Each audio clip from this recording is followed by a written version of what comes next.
Coming up next on 9 News at noon, a whole lot of pot was loaded up inside of a warehouse. All of it is going to be destroyed. We'll talk about a major illegal marijuana bust in the metro area this morning. Also, the world's fastest men and women on skis are all in Aspen this week for the World Cup. And sadly, a Colorado favorite to win the Super G today got a bad break. And overcast skies meant fantastic sunrise. Just beautiful this morning. Will those clouds produce any moisture to help us with fire danger? Well, that doesn't look good. 9 News at noon is next. This is 9 News. A massive illegal pot bust stretched from North Glen to Colorado Springs today. It was something law enforcement had planned for a long time. And while recreational pot is legal in Colorado, you can't grow it and ship it out of state. And as crime and justice reporter Anastasia Bolton tells us, that was part of the problem.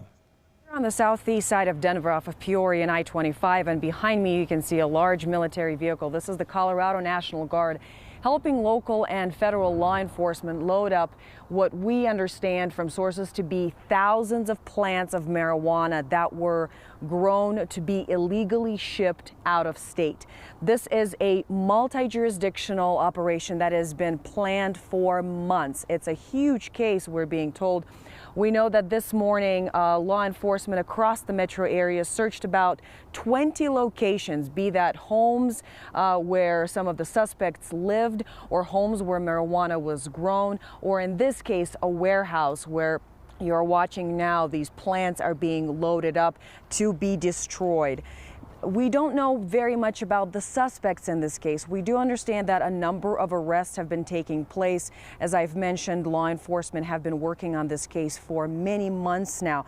What is illegal about this particular marijuana grow is that we understand from law enforcement sources that all of this marijuana was grown to be shipped out of Colorado, which is against Colorado law. It is also against federal law. So that is what the big deal is here.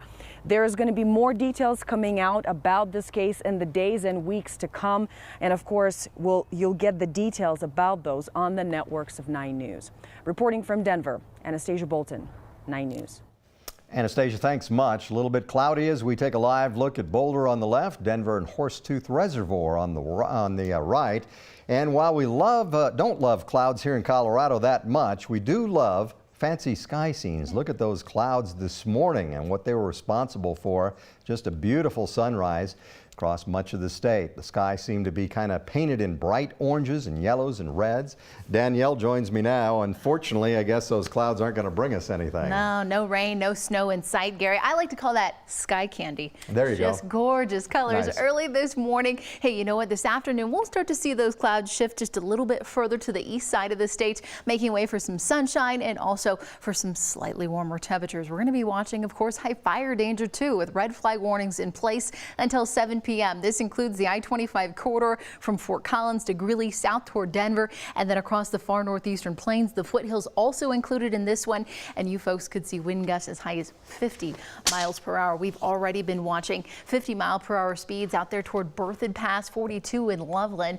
The winds, they're starting to pour off the foothills and onto the plains too, like in Broomfield, where they're getting a little gusty out there, about 30-mile-per-hour speeds. Now, as we look at the humidity, it still is going to be kind of between that 10 to 15%. We'll be watching it drop as the afternoon goes on, as drier air starts to roll in. 70s currently in Denver and Boulder, a little bit cooler in northern Colorado, but still well above average. And we're starting to see plenty of sunshine. It's dry on HD Doppler 9. No great surprise there. We'll be watching for more sunshine. Temperatures in the mid to upper 70s this afternoon. And once again, clear skies tonight. The big story again is going to be the strong winds and the just unseasonable warm up we're watching this afternoon. Temperatures will cool off a bit tomorrow as the front dives through. Less wind, thank goodness, right? And then the weekend arrives, and so does the heat. Gary, we could possibly be flirting with a few records as temperatures soar close to 80 degrees. Which is amazing for this time of year. It's still winter. Wow. It's still winter, yeah, right. Crazy. Okay, we'll check back with you in a bit. Sounds good. The White House budget blueprint came out today, and it sparked a lot of discussion. When it comes to funding, there are winners and there are losers. Also today, another big loss for the president's travel ban. NBC's Tracy Potts has some reaction. Today, the president lays out new budget details, $1.5 billion for a border wall, a 10% increase for the military, paid for by big cuts at the State Department. That allows us to be much more effective, much more efficient, and be able to do a lot with fewer dollars. Veterans would get more, mostly for health care, while the EPA takes a big hit, plus cuts in after-school programs, job help for seniors, housing, and transit. Folks who voted for the president are getting exactly what they voted for. Those are the numbers that he campaigned on. He also campaigned to secure the border. This morning, a 1-2 punch from federal courts in Hawaii and Maryland, blocking Mr. Trump's revised travel ban that was supposed to start today. This ruling makes us look weak. We're going to take our case as far as it needs to go, including all the way up to the Supreme Court. It's not a Muslim ban. I will never support a Muslim ban. I don't think we should ever ban anyone based on their religion. It's another defeat as the president tries to drum up support for his unpopular health plan. This plan, the current plan, doesn't go far enough. Opposed by both sides as the president tries to get Congress to say yes to the health plan and his budget. Those cuts severe in some areas, some programs eliminated because the president has promised not to touch the biggest part of the budget, Social Security and Medicare. Tracy Potts, NBC News, Washington. Tracy, thanks. Long-term U.S. mortgage rates are up this week for a second straight week, posting new highs for the year.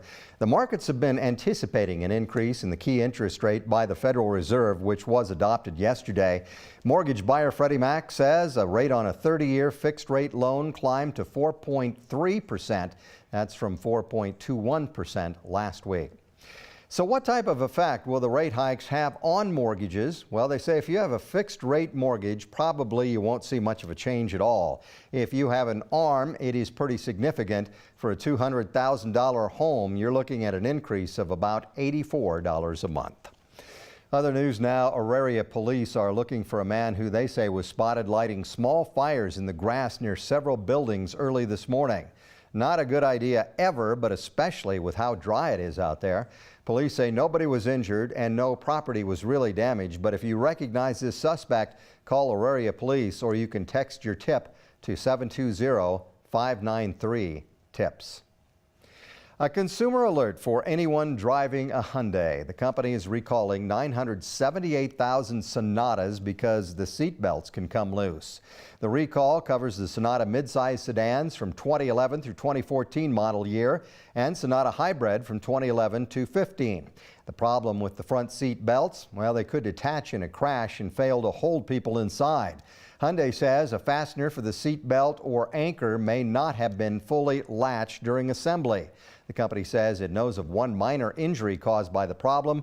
Owners will be notified starting April 7th, and dealers will inspect the seatbelt system and repair it as needed. Today, during the second day of racing in Aspen at the FIS World Cup Ski Finals, well, Colorado's Lindsey Vonn, unfortunately, she fell. She took second in yesterday's downhill race, which, believe it or not, given all the racing she's done, was her first podium in a World Cup race in Aspen. But these pictures are from this morning where she fell and didn't make it. Yesterday for the downhill, more than 3,000 people filled the grandstands in the finish area, then started lining the course. It was the first World Cup downhill for the men in Aspen since 1995. Travis Gannon was the best for Team USA. He finished 17th. Again, Vonn finished second in the downhill despite falling just before the finish line. And some fans found a theme for the Aspen World Cup races. They dressed up as Harry and Lloyd from Dumb and Dumber. I broke the bank to dress up like this, but it was just something we had to do. Something they had to do. All right. Coming up this weekend, Mikaela Shiffrin races the slalom and giant slalom. She has already won the slalom title this season and is on course for the overall World Cup title. She could win that here on Saturday. Given it's her home state, that would be pretty cool, I guess. Another warm day today, but really, really dry. Danielle's going to tell us about the fire risk that it's creating coming up next.